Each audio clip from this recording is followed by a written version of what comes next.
I'm Steve Sable, president of NFL Films. When the folks at Hershey Chocolate USA came to us and asked us if we could produce a film about big blocks and king-size hits of the NFL, well, we jumped at the opportunity. Now, NFL Films has produced segments about hitting and blocking, but we've never done a full-length special that focused entirely on these two aspects of the game. And after all, that's what football's all about. Well, we recommended featuring Derek Thomas and Anthony Munoz, two players who strive for excellence, players who always try to be the best of the best. And, you know, this ties in with the founding and ongoing philosophy of Hershey Foods Corporation. You see, Milton Hershey, the founder of Hershey Foods Corporation, was like the men we'll feature in this film. He'd let nothing stop him. Despite several failures, Mr. Hershey never gave up, and his perseverance and determination led him to break ground in 1903 on what would become the world's largest chocolate factory. And today, it's the #1 confectionery company in the United States. Mr. Hershey's philosophy was based on setting and maintaining the highest standards for quality in products and in personal performance. It was based on the premise that man's greatest rewards come from his work and his pride in quality workmanship. Now, sit back with your favorite Hershey Big Block or king-size item as NFL Films and Hershey present Big Blocks and king-size hits of the NFL.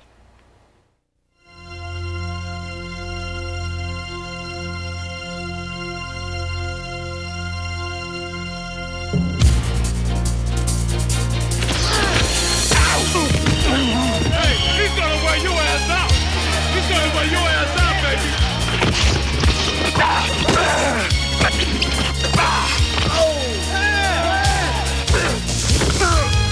If you fancy graceful young runners, rifle arm passers, and fingertip catches, this show is not for you. But if you like hits, you got 'em.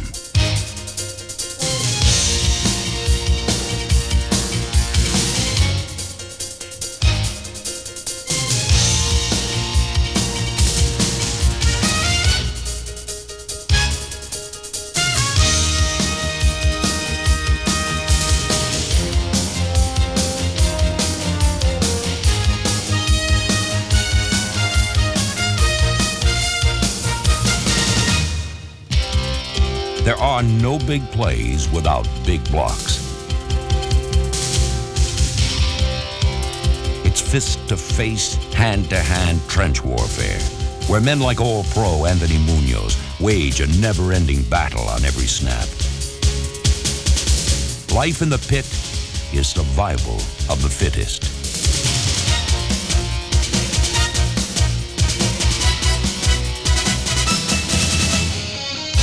Butkus. The mere name sends a chill up the spine. Dick was an animal. I called him a maniac, a stone maniac. And every time he hit you, he tried to put you in the cemetery, not the hospital.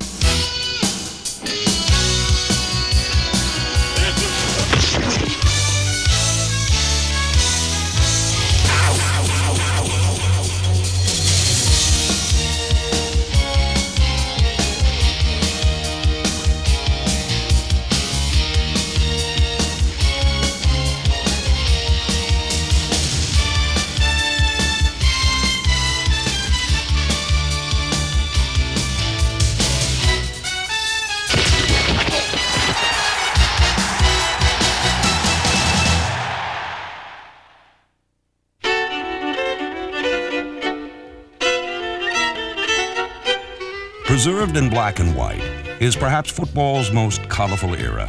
The head slap, the crackback, the clothesline, and spearing were all legal. In fact, if today's rules were in effect, half the players in the Hall of Fame would have been fined more than they earned.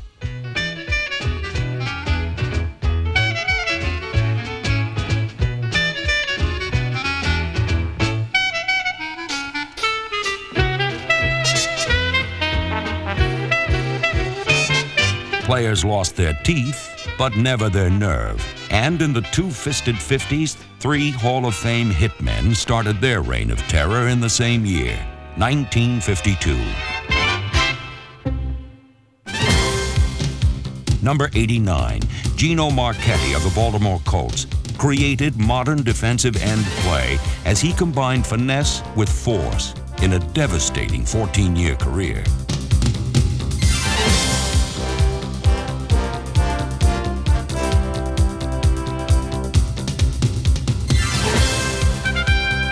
He could stand up a blocker and throw him away like a used lottery ticket, then rush to the head of the line to cash in the prize.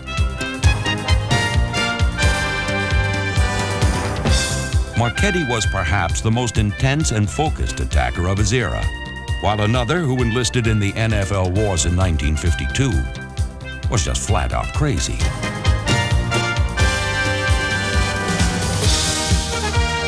Dick Night Train Lane, number 81, played for 14 years for the Rams, Cardinals, and finally the Lions, where he did some of his best work.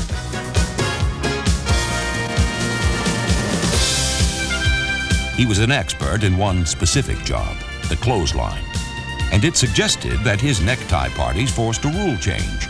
But as Lane once stated, if a player couldn't take getting his neck wrung, he shouldn't be out there. Like Marchetti and Lane, Chicago's Bill George was a 1952 newcomer who bruised his way to the Hall of Fame. George, number 61, was football's first true middle linebacker. He transformed the position from a fifth down lineman to a stalking roam defender who could line up anywhere and hit anybody. Bill wasn't all that big, weighed around 230, 232, but he was quick as a cat, and he was an ex-wrestler in college. Tremendous strength. In fact, he's one of the few guys I could ever see that could throw Doug Atkins flat, and he could do it. Atkins was a huge Tennessee hitman. He had an arm that was like a leg. I mean, his arm was about this big. Had the biggest arms I'd ever seen in my life. I saw him eliminate the entire Minnesota backfield. He put Brown and Mason out in 2 straight plays, and following week he put Horning and Taylor out with clotheslines in 2 consecutive plays. For 17 years, Doug Atkins played defensive end. He was like a storm rolling in from all directions, and all there was to do was tie down what you could and hope he didn't take the roof. In the 60s, "Give peace a chance" was the slogan, but not for David Deacon Jones. If you want to take a man out, it's very easy to do, looking him square in the eye, and that was my whole approach in the game. I wanted to put as much fear into his heart and as much pain on his back as I possibly could. The Deacon was judge, jury, and executioner for the Rams. He invented the head slap and was tabbed the Secretary of Defense. You got this 260 pounds up to 4.5, and you got an angle on him, he should go to the hospital. And that's exactly what I tried to do. With no remorse in my heart, I try to put him in the hospital every time I tackle him. I wanted to hit, when I hit, and put my back into it, boom. I mean, that's gonna provide that shot that's gonna put the intimidating fear of God into that running back.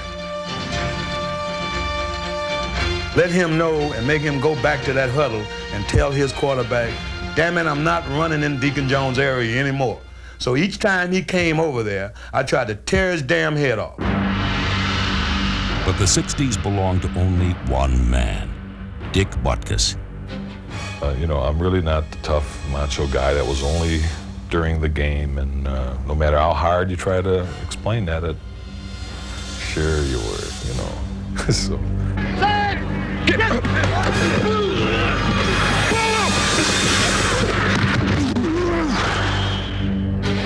Butkus's career was a series of scenes censored from movies already deemed too violent.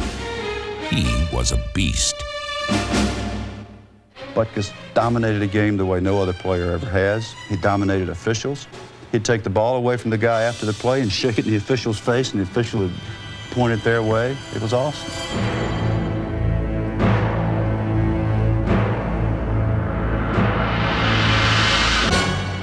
Dick Butkus, the idol of all who love football for the visceral, bone-cracking, blood and mud sport it was throughout the 60s.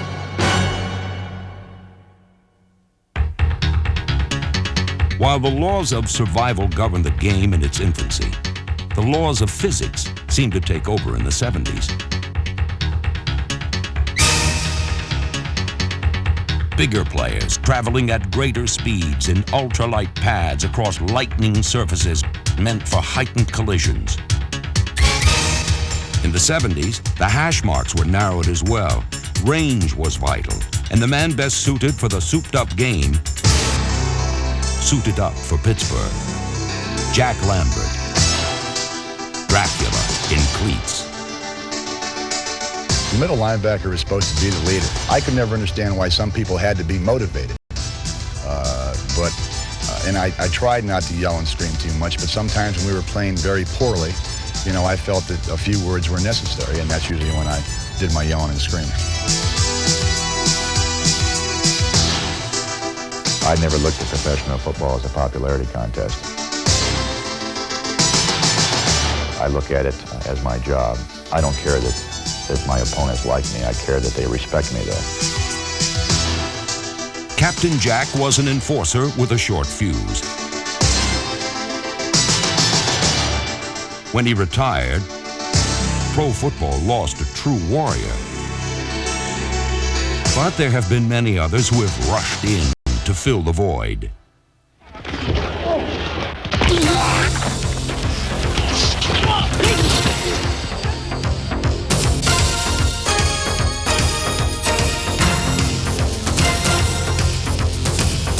All-pro linebacker Mike Singletary anchored the toughest defense in the 80s.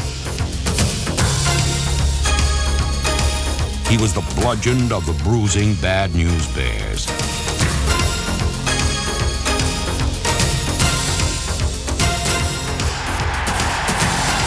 All-pro safety Ronnie Lott manned the final line of defense for the best team in the 80s. The four-time world champion 49ers. In the 80s, high-tech robo-hitmen like Lott ruled the day. But one man was the decade's undisputed Terminator. Hey, baby, let's go out there like a bunch of crazed dogs and have some fun. That man was giant linebacker Lawrence Taylor.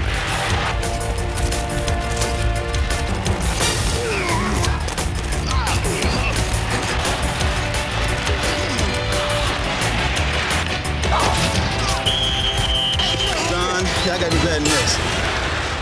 It's as if a mad scientist created an indestructible android that never tired and unleashed it on an unsuspecting league just to watch his superhuman creation wreck things.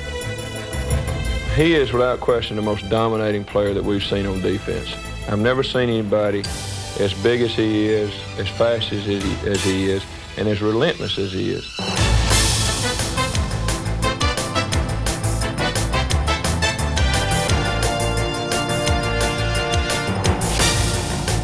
Yeah, he's relentless. He has a motor that never goes off. He plays the game 1,000 miles an hour, and he's really the most prolific football player that we have to face year in and year out. He's made the Pro Bowl every year, and in '86, he was the league's MVP. It all began with the Marchettis and the Butkuses, but right now, LT is the state of the art. And in the 80s, he's been the best.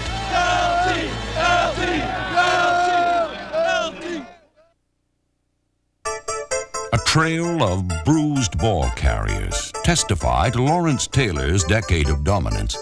But the 90s are here, so move over, LT. Make room for Kansas City linebacker Derek Thomas.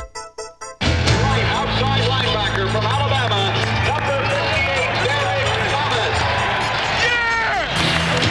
I think you can see from the beginning he was an exciting football player, certainly a guy who has all the qualities to rush the quarterback and a very natural pass rusher. He's got an air of excitement about him. He loves to play the game, and he plays the game relentlessly.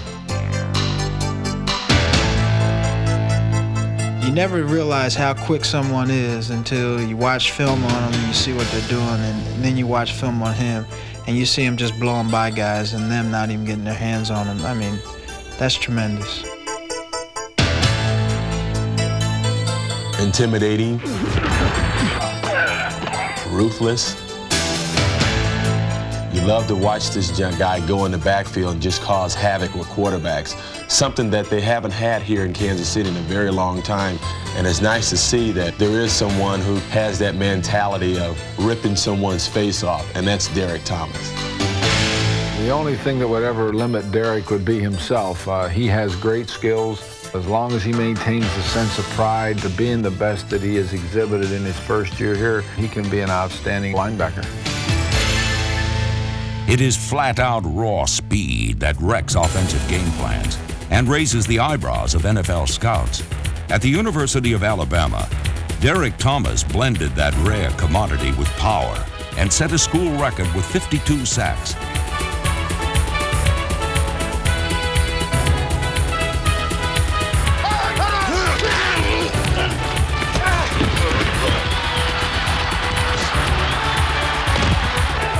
In one half against Penn State, he totaled 3 sacks, a batted pass, and a safety in what Brent Musburger called the greatest defensive performance he'd ever seen. Thomas won the Butkus Award as the nation's premier linebacker, and the Chiefs made the All-American the first linebacker they've ever drafted in the first round. After a scintillating first season, the NFL's Defensive Rookie of the Year returned to the Crimson Tide weight room in style to tune up another high-performance machine. While weights can pump up the outside, what pumps on the inside is the true measure of the man.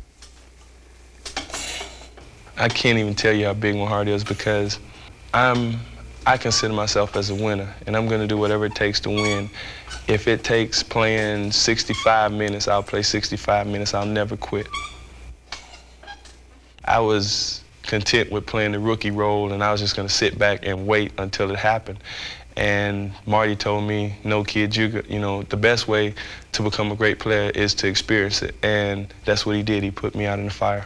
The first week we started off against Denver. I think I got close to Elway one time. You know, the tackle pushed me all over the place. And we went home that night, and I was kind of frustrated. I was wondering, well, could I really play in this league? Then I came back the next week against the Raiders, and I was the NFL Defensive Player of the Week. But I think when I really figured out that I could play in this league was probably about the 8th game of the season. And it was at that point where I really started to come into my own. You have to make sure that your scheme is keyed to block Derrick Thomas. One time he came in, threw an elbow, about took my head off, and we got in a little shoving match, and I started thinking, what the hell am I doing? The guy's one of the baddest players on the field. We had to focus our whole offense around him, and if you don't, he's going to be a disaster for your team. I'd hate to know what he's going to do in the next 2 or 3 years. Wealth motivates some, glory motivates others. But what fuels Derrick Thomas is living up to the level of excellence of Air Force pilot Robert Thomas, a Vietnam MIA since Derrick was 5. Thomas's passion on one field often overlaps with his father's heroism on another.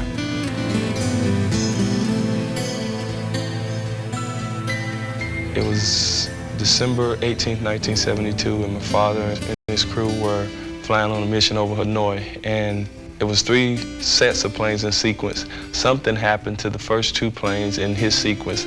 They were about 10 seconds away from their drop site, and they were hit, and the pilot was killed instantly. The gunner was killed instantly. My father and the 3 navigators were safe in the plane at that point, and the navigator told me that he heard my father's voice over the headsets saying that the pilot had been hit and everybody parachuted out. And when the navigator parachuted out, he says the plane went on for about a mile or so straight, so he figured that this pilot is going to fly this plane back to safety. And then he says, you know, in the horizon he saw a burst of flame, so he knew the plane had crashed. And that was at the last point anybody saw or heard from my father. My father excelled at everything he set out to achieve. I take that same perspective into football, into life. When we played Denver, the Air Force Base in Kansas City flew a group of jets right across the stadium. They flew like 3 or 4 feet over the scoreboard. You could feel it when it came over. And that got me real excited. And, you know, at that point I said, well, you know, I guess my father's somewhere watching, you know, and that inspired me to try to play the best that I could play on that day.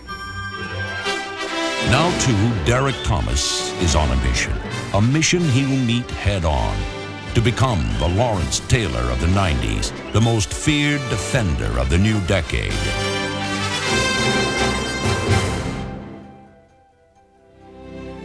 There's only going to be a few people ever that's the best at what they do.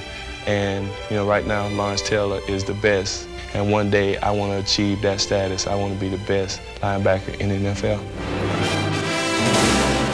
Derek Thomas, a king-size hitter who begins his reign with the following decree. LT, the 90s belong to DT.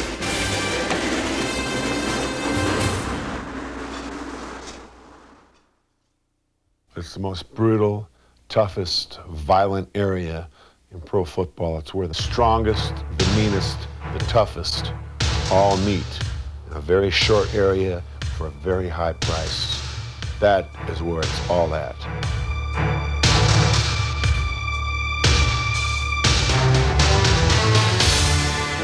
In the pit, if you want to do a story on In the Pit, I think the best way to sum it up is it's the corner of the field or the spot on the field where the big men play. It's where the big hogs get in there and fight one another, and one of them's going to win, and hopefully some guy that's real fast will be in there with you for just a second and out the other side.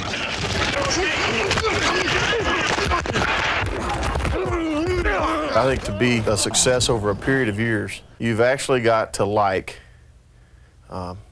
beating up on somebody. You don't ever go into the game, at least I don't, with the idea of hurting somebody or taking them out, but you want to physically intimidate somebody when you're playing against them. Damn, I got to beat this guy. Playing the pit is like being in the alley at 3 or 4 in the morning and a rainy night, and you got a couple of doping pinches. You don't know which one going to bite you, or you don't know if you're going to bite them back.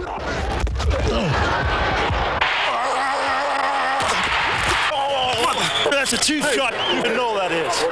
It's just a nice dance routine. It's a bunch of big old bears doing a dance routine, but you know, we're getting it done. We're just, the only thing we're not doing is wearing tutus.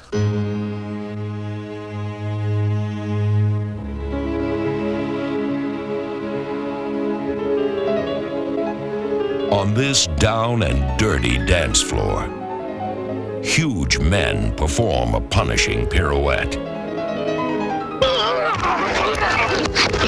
The meek will never inherit this turf, because every play is hand-to-hand and body-to-body combat.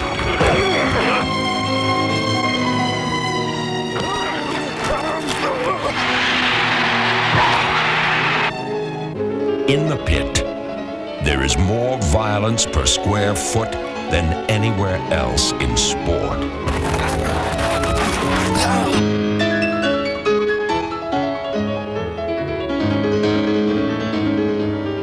People get so small in that area, and fingers get in the face, eyes, nose, mouth, and you don't know where their hands been. So that's not nice. Gotta watch out, these guys are coming low in there. I got punched in the in a pile, so be careful in there. They're not fooling around. I trailed into Joe Jacoby one time, a real vicious blow, and he took it, and he came right back, and the next play kicked me right in the shin. You know, from that day on, I knew that this game wasn't meant for nice guys. Hey, Shula, you better hope I never get back in there. I'm gonna kick your... There's things that are going on in there that it would be illegal off the football field. I mean, you can literally kill somebody, the things that we're doing in there. And you're talking about guys who are 300 pounds and who can move, who know how to use their bodies to their advantage, and who are very mean and intense during the course of a game. So there's things going on inside the pit that people in the stands don't realize. It's mean, it's tenacious. It's the most incredible thing you could ever imagine if you're down in there. I've got more cuts on my hands in this one half alone than I had all year. They must have blades stuck to the shoulder pads or something.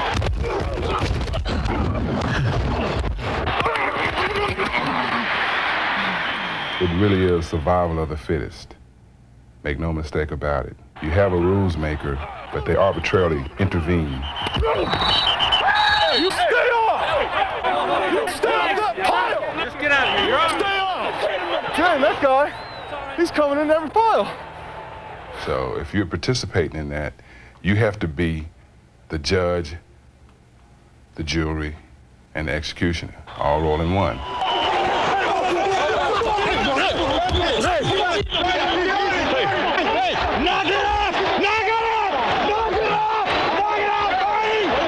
It's pretty tough. It's kind of like a big wrestling match in there. It's pretty physical. It's a lot of fun though, because every play you're wrestling and you're hitting and fighting. You got to be on your toes at all times, or you're gonna be in trouble.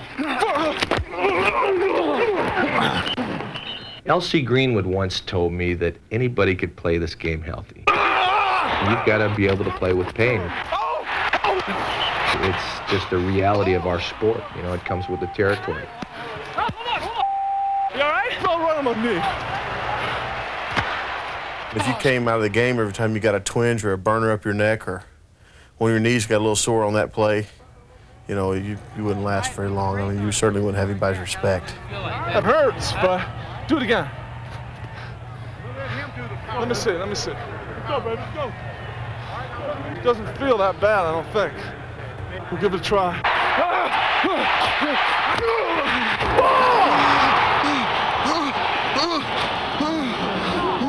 That's orange!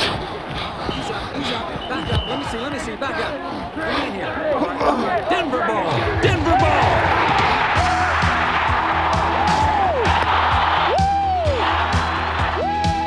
This game is a physical game. The first element is the control of territory, the control of yardage, and that starts in the line, linebackers included. But that contest, that physical and mental contest that goes on every play, determines the ultimate winner.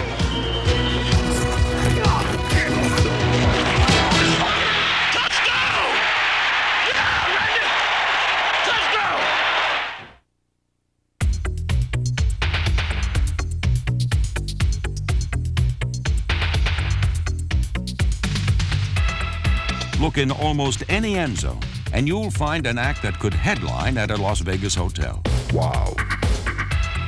By the way some of these high-steppers dance, you'd think they'd got there on their own. But ringing up 6 points is never a one-man show.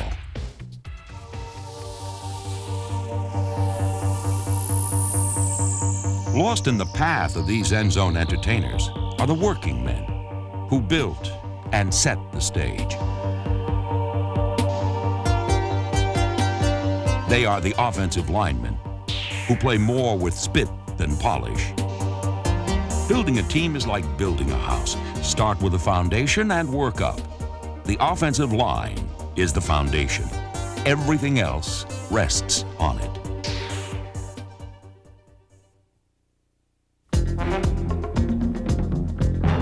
They live in a battle zone where the heart of pro football beats loudest, and where victory is pursued one violent collision at a time. It's where men engage in the exhausting business of scratching and clawing on the hard corners of the sport.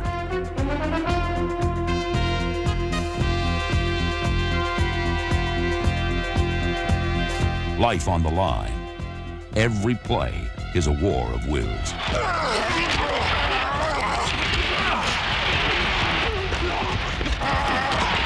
For every great team, success begins up front. San Francisco guard Randy Cross was the point man who led the 49ers charge to become the team of the 80s. In 1972, the Miami Dolphins went undefeated behind the big blocks of guard Larry Little. In their Super Bowl season of 1982, the Washington Redskins offensive line proudly wore the title Hogs.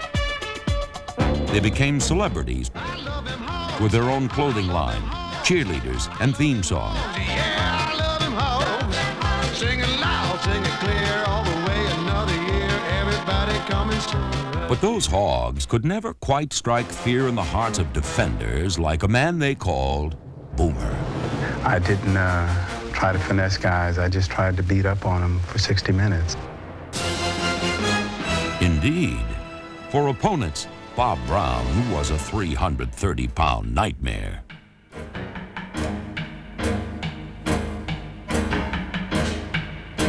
Not as large as Brown, but just as effective, Raiders Hall of Fame guard Gene Upshaw led the sweep for Super Bowl teams in 3 separate decades. As an offensive lineman, running and leading a sweep was the greatest joy that I had. If you ever watched a boxer, he would knock a guy out. Most of them knock you out with a 6-inch punch. And that's the way it is with an offensive lineman. You okay, Pitts? Man down. Huh? You get out there on that little sucker, he don't know what to do. Pitts, I hit him with a forearm a while ago, so he's out. He's not on his feet. Oh, yeah. New England tackle John Hanna took the legs out from under countless defenders for 13 seasons. He was named the NFL's Offensive Lineman of the Year 4 years running. John Hanna was truly a man among boys. Only the strong survive in the battle zone. Controlling the line of scrimmage puts a premium on physical conditioning. And there is no more dedicated disciple of weight training than the Falcons' 280-pound All-Pro guard, Bill Fralick. The guys I'm playing against are 6'5", 270, 80 pounds.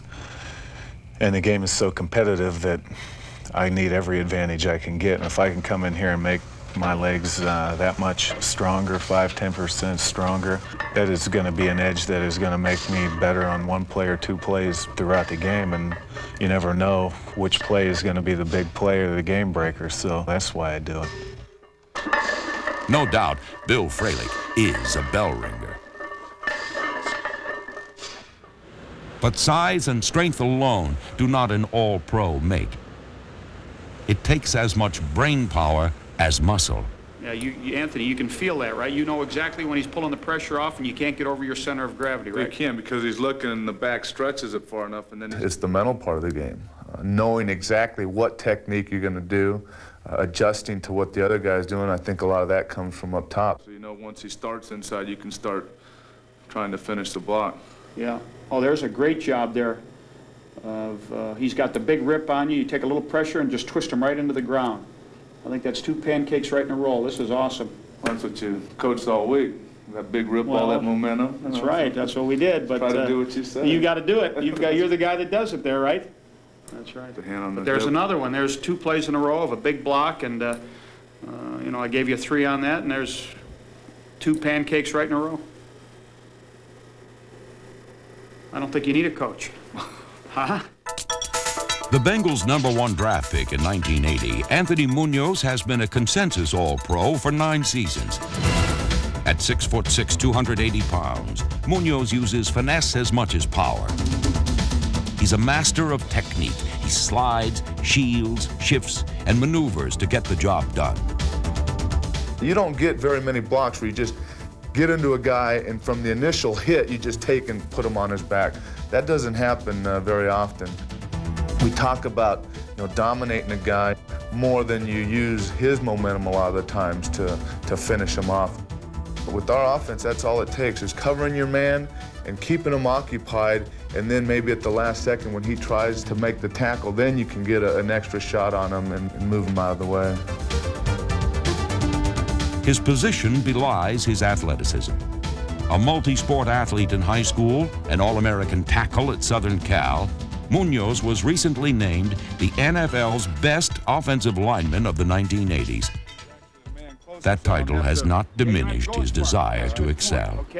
And he trains year-round to perfect the many techniques that have made him the most dominant tackle of his time. There's no question that it takes as much or more work than any position.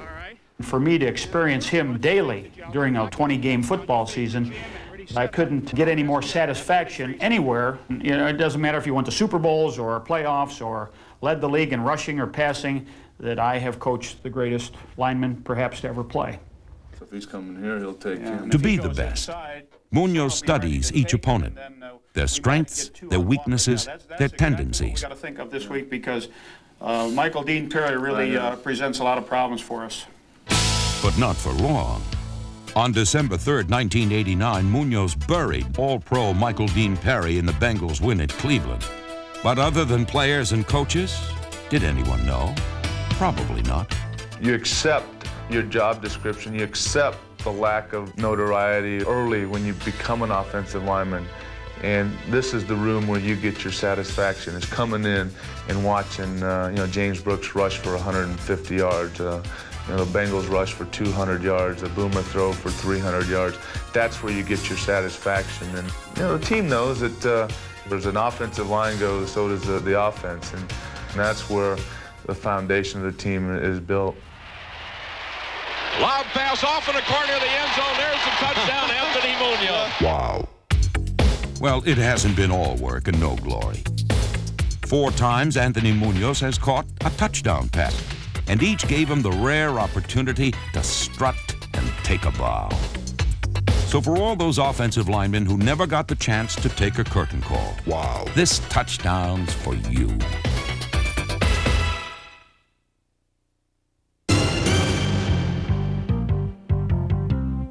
Ah, the offensive lineman, the unknown soldier of pro football, burdened to live a life of secret victories and private triumphs.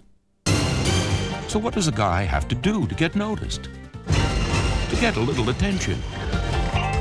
It sure helps when the camera's pointing his way.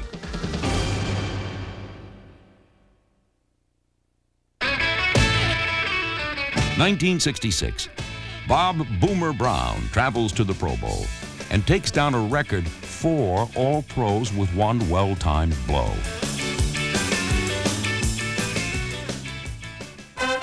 1940, the NFL championship game. The Bears destroyed the Redskins 73-0 after they were ignited by one electrifying block. As a headlinesman, I had to run down the field with Osmanski. It was the second play of the game, and he broke off left tackle and ran 68 yards for a touchdown. And George Wilson, playing right offensive end, came over to the left, took 2 Redskins out with one magnificent block, maybe the greatest block in a championship game to ever be seen, to clear the path for Osmanski. He went 68 yards for a touchdown and broke the game wide open. Super Bowl 13. The Steelers' Franco Harris breaks loose for a key fourth-quarter touchdown. Who threw the key block? Was it All-Pro Mike Webster? Upon further review, it was Art Demas, the 12-year veteran referee from Vanderbilt, who screened out Cowboy safety Charlie Waters and cleared the way for Franco. It was party time for Pittsburgh after they won their 3rd Super Bowl of the 70s. Let's go party down the beach all day. 1967, sun-swept Green Bay, Wisconsin. The NFL championship comes down to one final play. Green Bay guard Jerry Kramer catches Cowboy tackle Jethro Pugh in an upright position, then cuts him down. Bart Starr scores the winning touchdown, but Kramer makes it happen. Let's go party down on the beach all day.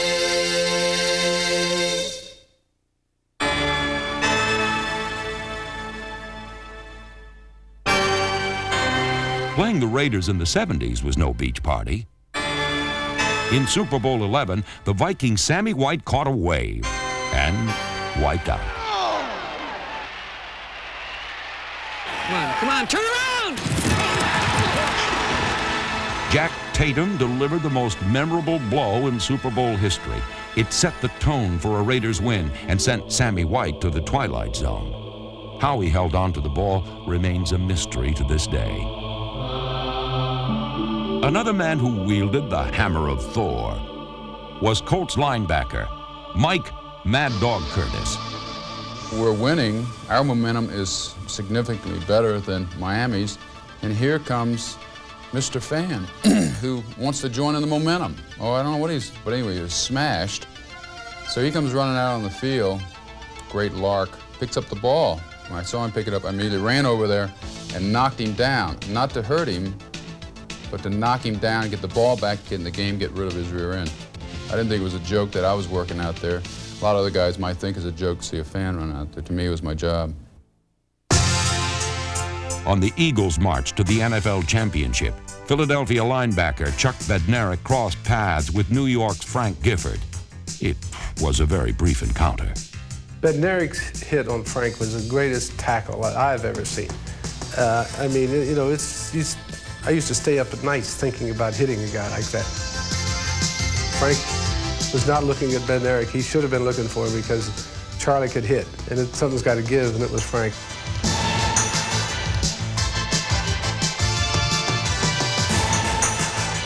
Like a cheap shot? Well, it really wasn't. I mean, Bednarik, had he given me a cheap shot, I probably wouldn't be sitting here. Fourth down at the goal line. About a foot to go. Finally, a hit that has just recently become the stuff of legend. A hit that will be forever frozen in the memory. Hands off. They dive. Stop! Gary Reasons. Great play by Gary Reasons. Threw his body right at Humphrey and crumbled him. Absolutely crumbled him. That's a dream. That's the way you want to play it. That's the way you look forward to it. Everybody wants a hit like that. And I'm telling you, Gary got a great one, and the whole team just went crazy. In midair, getting a solid lick on somebody and just knocking them back. That Gary Reasons stop on the goal line on Bobby Humphrey will be a classic play in the NFL for years to come. It timed out real well. He had the ball. I did beat him to the punch, and he didn't even have a chance to get out of his tracks. It was funny how, sitting from the sideline, see that big old hole open, and you said, oh my God, he's going to score. And all of a sudden you see Gary come flying through there, and the guy almost breaks his legs falling backwards. So it's a play that somebody had to make it, and Gary Reason made it, and we're thankful for it.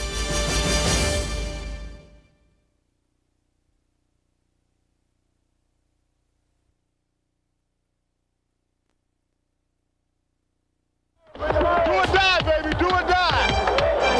This is it. No tomorrow, baby. We want it now.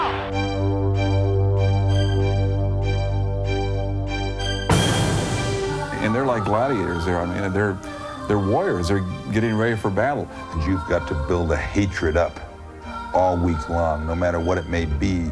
The guy may have freckles, and you hate people with freckles. You go out there, and it's a battle.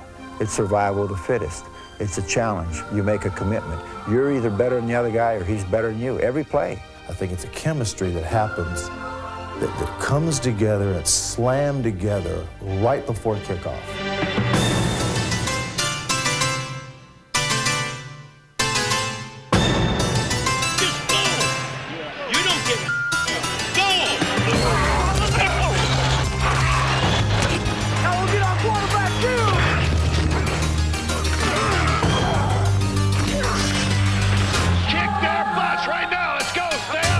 One of the tricks in coaching is to find that button, to find that formula, to find that code within the player. Get up on the line!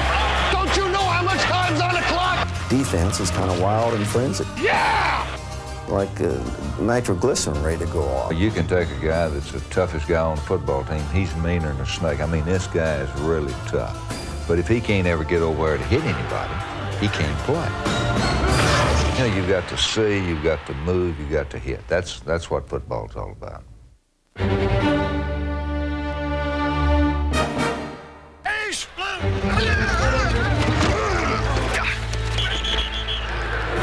That'll cool your ass off. But the simple act of applying might and muscle can bring out as many conflicting approaches to hitting as there are hard-nosed men who've played the game. Football is a violent game. It's a vicious struggle to be number one. It's a vicious game. It's an enjoyment. It's fun. There's a great deal of satisfaction.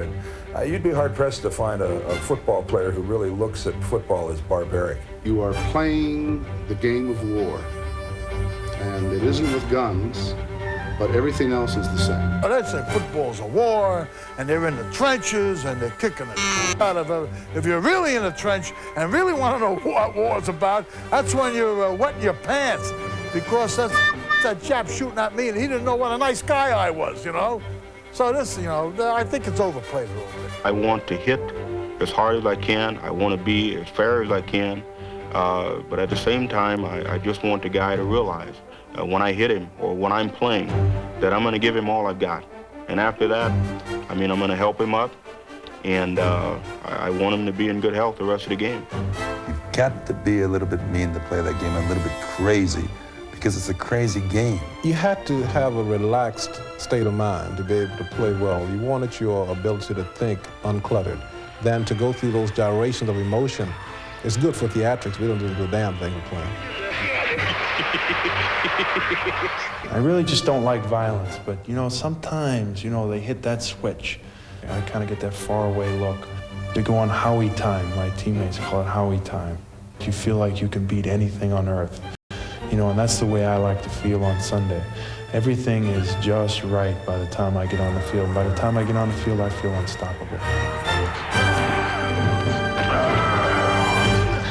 And whether you call it Howie time or hard time, to hit and make it stick is a feeling like no other in professional sports. It's a kind of a sound.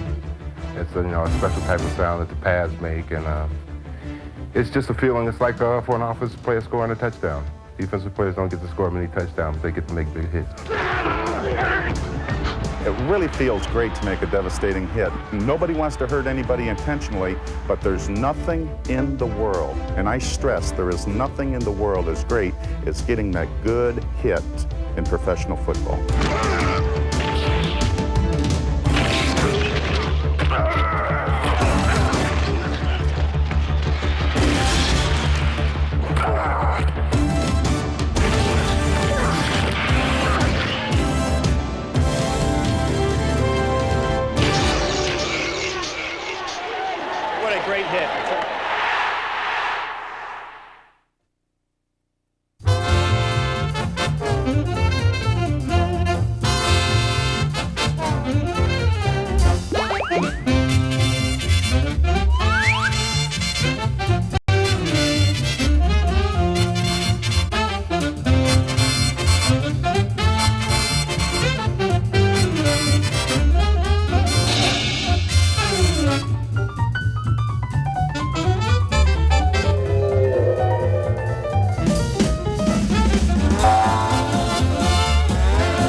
LT, the 90s belong to DT.